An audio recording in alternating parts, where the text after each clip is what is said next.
Hi, you're watching Reddit Confessions. Buckle up, because this isn't just a story about a club night gone wrong.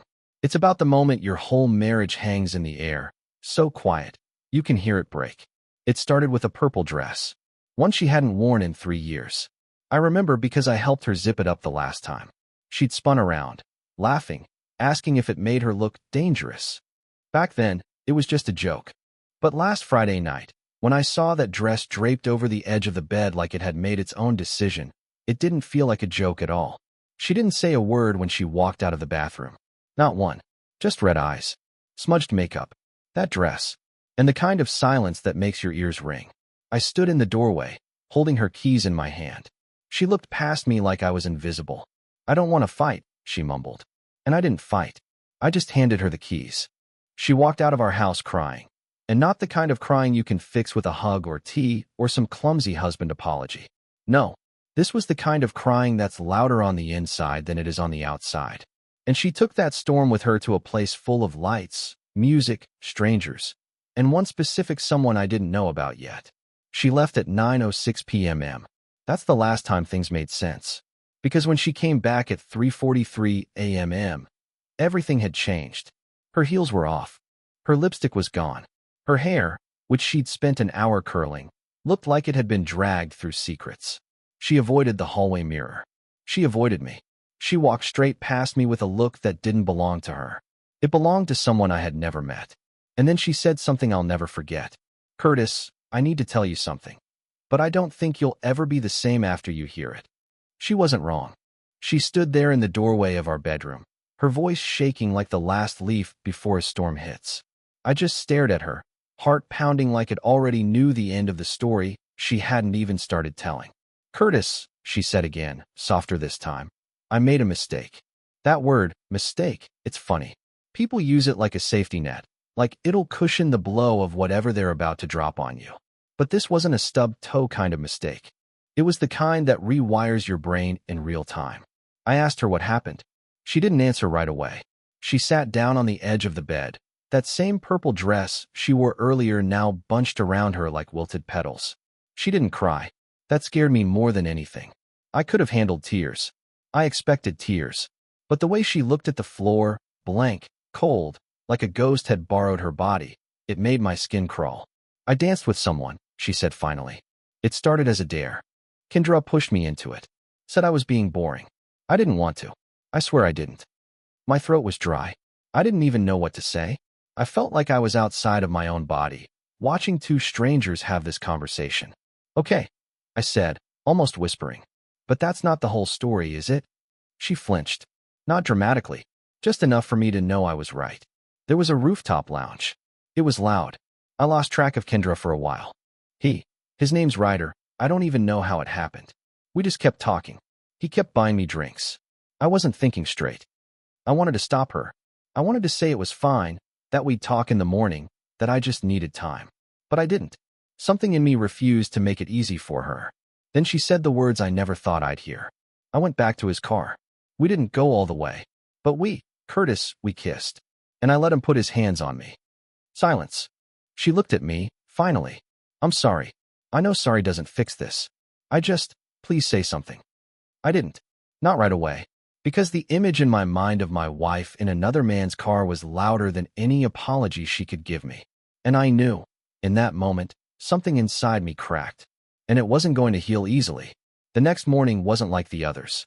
There was no coffee brewing, no scent of her favorite lavender lotion, no soft music playing from the bathroom speaker. Just silence. I lay in bed with my eyes open, not moving, as if staying still would keep reality from moving forward. But it didn't. The reality was already here. And it was sitting across from me at the kitchen table, wearing a hoodie and sunglasses indoors like she was shielding herself from her own choices. She barely looked up when I walked in. Just tapped her spoon against the side of her mug like it was keeping time with the tension. I sat across from her, not knowing where to begin. Every question I wanted to ask felt too small. Every emotion I felt seemed either too loud or not loud enough.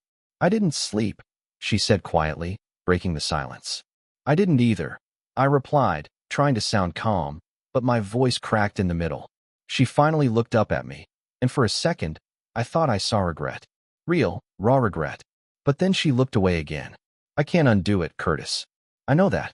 I keep replaying it in my head like maybe I'll wake up and realize it didn't happen. But it did. I didn't speak. Not yet. I wanted to hear it all. I didn't mean to go with him to the parking garage. I was drunk. I was stupid. He said something like, "You don't seem like you get touched much." And I didn't stop him. She paused. My stomach twisted. "But there's something else," she said, almost in a whisper. "Something I didn't tell you last night." I waited, heart pounding. After I left his car, I was walking back toward the street when I saw someone. A woman. She looked about my age. She was staring at me like she recognized me. She followed me to the corner, and then she said my full name. I blinked, confused. She handed me a folded note. I thought maybe it was some weird prank. But when I opened it, it said, "You're not the first.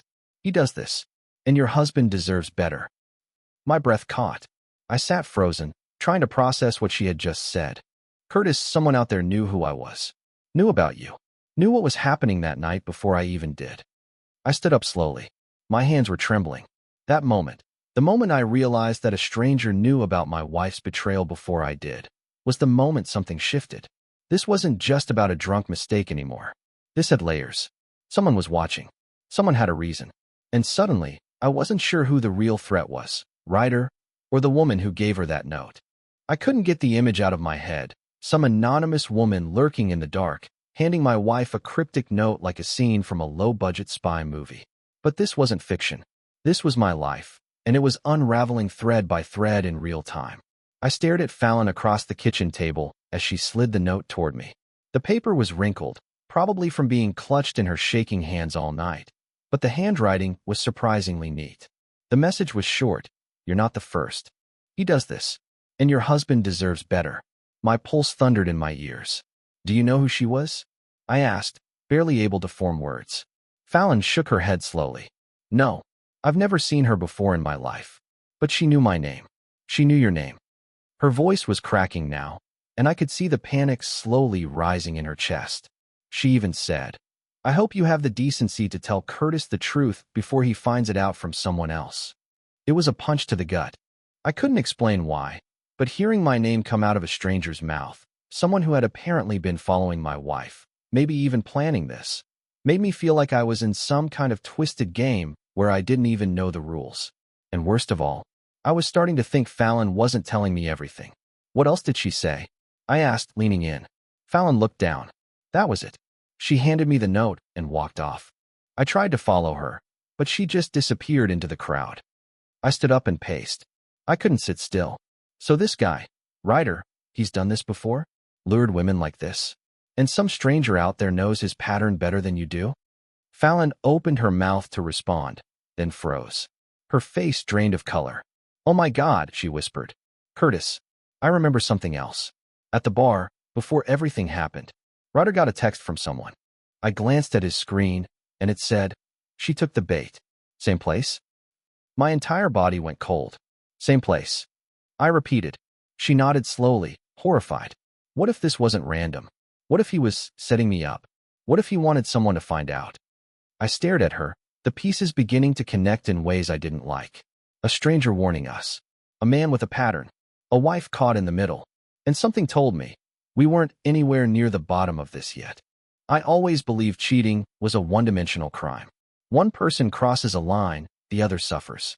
But now, standing in our dimly lit kitchen, clutching a wrinkled note from a stranger and hearing about pre-planned texts from some guy named Ryder, I realized this wasn't simple betrayal. It felt like something constructed.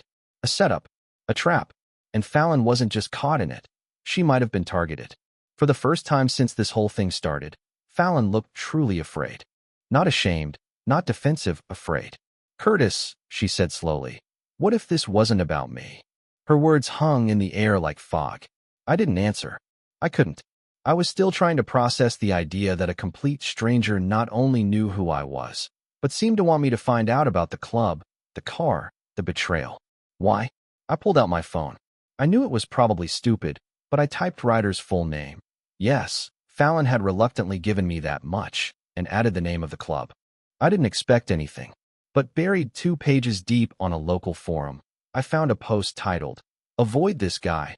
Predator at Nightfall Rooftop. I clicked it, and my stomach flipped. The post was from someone named Sloan 23, dated 2 months ago. It described a man who fit Ryder's description perfectly. Tall, well-dressed, charming, always hanging out near the bar. The post claimed he used the same line on multiple women, then led them outside for some air, only to get them drunk or handsy while promising some fake job connection or music opportunity. There were no police reports, no official charges, but comment after comment described the same pattern. One person even wrote, "He doesn't just pick random women. I think someone tells him who to target." My throat tightened. I turned my phone around and showed Fallon the screen. She read in silence, then covered her mouth with both hands. This is real," she whispered. "I thought I made the mistake. But what if it was never about me being reckless? What if I was selected?" I wanted to say something comforting. I really did. But I felt sick. Because something else clicked just then.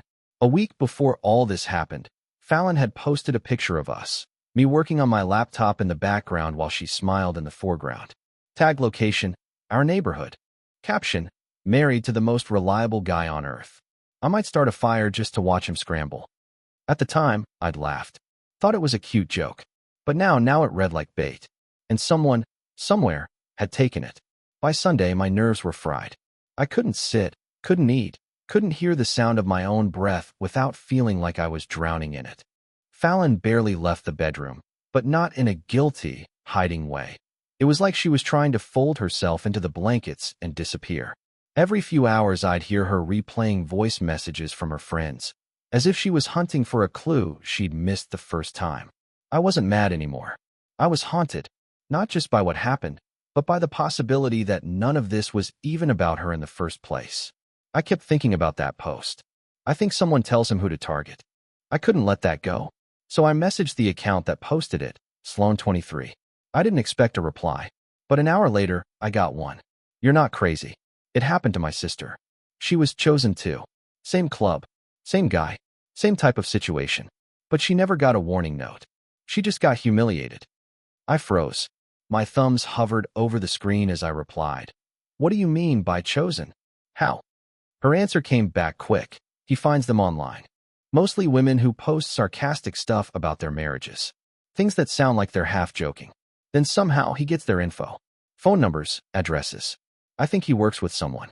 He plays the charming guy at the club, but the real danger is the setup." I nearly dropped the phone. Fallon's post, the one about me being the most reliable guy on earth, wasn't just a random caption.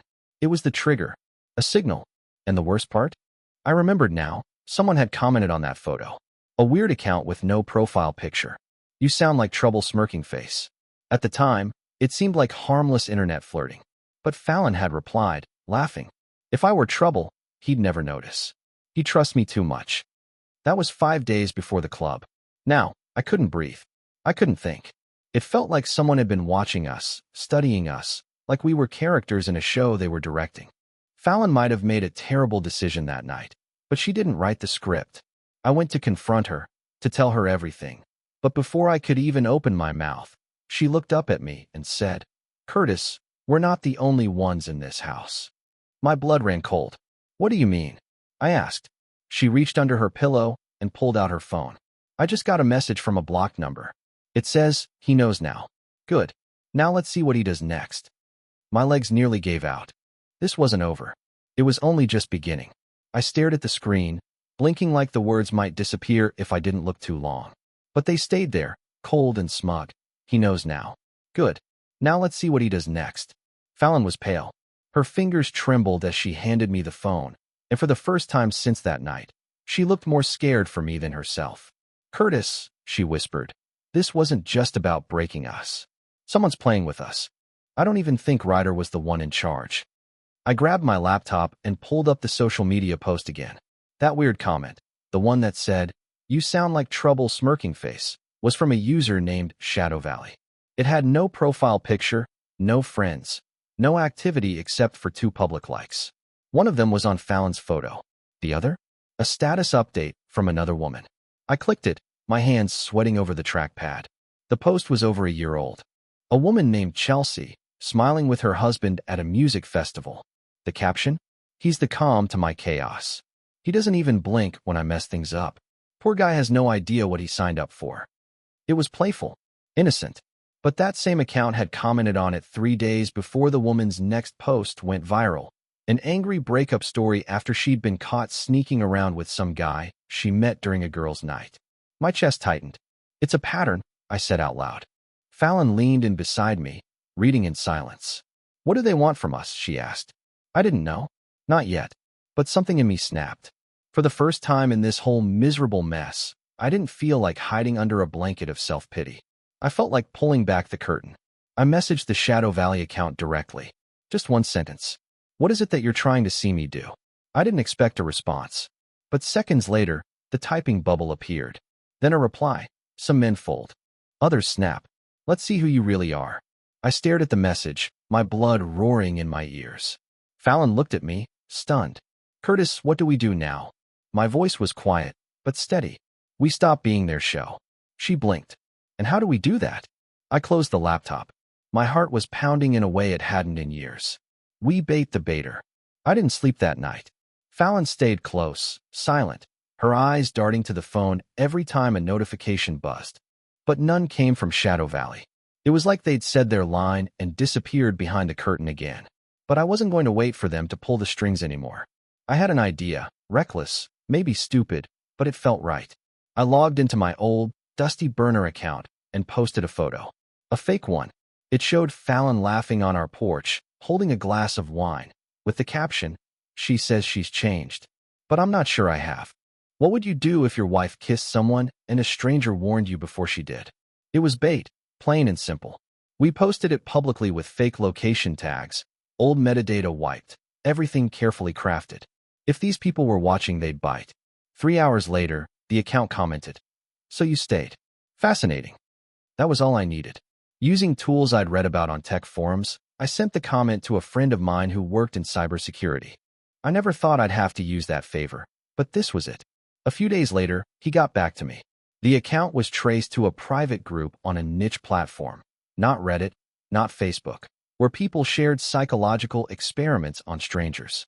They found targets via posts, orchestrated real-life interactions, and watched from the shadows. Fallon was targeted. I was studied. Ryder? Just a tool. A disposable one. We sent the evidence to a journalist. Then we blocked every trace of those accounts, locked down our profiles, and left the digital spotlight behind. We moved 2 towns over. Started over. Couples therapy wasn't magic, but it was honest. Fallon changed jobs. I changed the locks, and my mindset. Sometimes, late at night, I still wonder if they're watching someone else now. If another couple is being tested. But then I look at Fallon asleep beside me, peaceful, and I remind myself, we beat the game because we stopped playing. Thanks for watching Reddit Confessions. If you made it this far, I want to know, what do you think the most chilling part of this story was? Was it the note? The text? The stranger's game? Let us know in the comments below. And don't forget to subscribe for more confessions.